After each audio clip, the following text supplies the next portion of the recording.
Does God hate gay people? Ugh, that is a very heavy topic. And I'm going to come at this from a very different angle.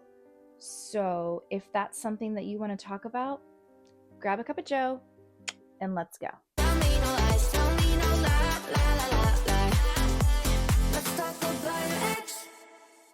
I know that a lot of Christians have a lot of opinions about a person's sexual orientation. And I've said this before in a previous episode, and this is kind of like the theme of my channel in general. You are the CEO of your soul. You get to decide how you are going to live. You don't get to decide how someone else is going to live.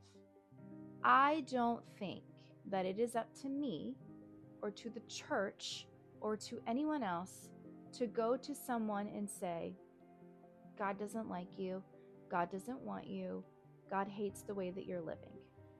I think if somebody has a relationship with God and they want to pursue that relationship with God to the best of their ability, I think it is between that person and God to figure out. There are some individuals who are of a different sexual orientation, and they have felt like to be a Christian, that means they need to give up their sexual desires. I think to a capacity, all Christians should have to do that. But what I don't understand is how there are so many Christians who are so obsessed with how someone behaves sexually. And all I have to say is, to those Christians, what does your browser history look like? What kind of movies are you watching? What kind of music are you listening to? What kind of books are you reading? What kind of women are you looking at? Or men are you looking at? What kind of comments are you leaving on people's profiles? I think it is extremely hypocritical for individuals to stand in front of the church and say gay people are bad when many of these people are on their second or third or fourth marriage, which is also considered adultery, by the way. Jesus says that you're committing adultery when you get remarried. So how close to the letter of the law do we want to follow?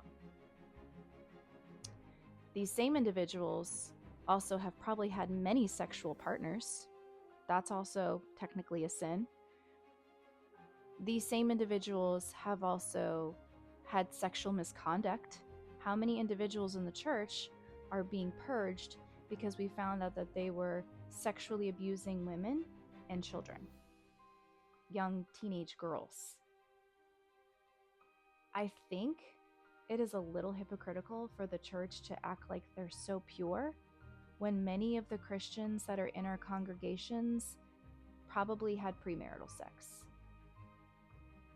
So, the other piece of that, imagine somebody goes to heaven and they meet God, and this person says, "You hate me, God.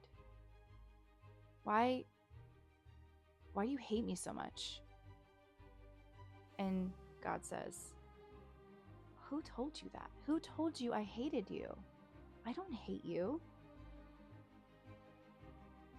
And then your name falls from that person's lips. My name falls from that person's lips.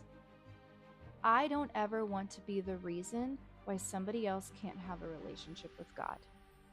I don't want to be the thing that keeps somebody from trying to grow their faith with God. My name better not fall off their lips when they say, "They told me you didn't want me." I don't want that. There was a season in church history where Gentiles weren't even included in the mission.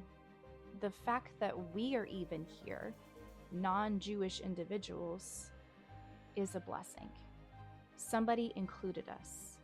And I really wish that the church would start including people of different sexual orientations. I don't care if you're trans. I don't care if you're gay.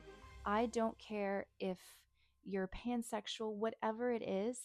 That's not for me to talk about with you. That's for you to figure out with God. And I will never, ever keep somebody from the well of Christ if they are coming to get some water. Has the church ever made you feel like you're a sinner? Has there ever been someone in your life who's made you feel like that who you are is not enough? And how did that make you feel? How did that affect you? How did that influence your life? Comment down below with that. And if you have any other comments or content that you would like to see discussed in this video, comment down below with that. All right, guys, thanks for watching. Like, share, and subscribe, and hit that little doorbell. I call it the doorbell. I know it's not a doorbell, but to me, it's a doorbell because it's like, ding dong, hey, I'm here, which is funny because I don't ever answer the door, but you answer for me, right? Okay. All right, guys. Peace, love, and Jesus.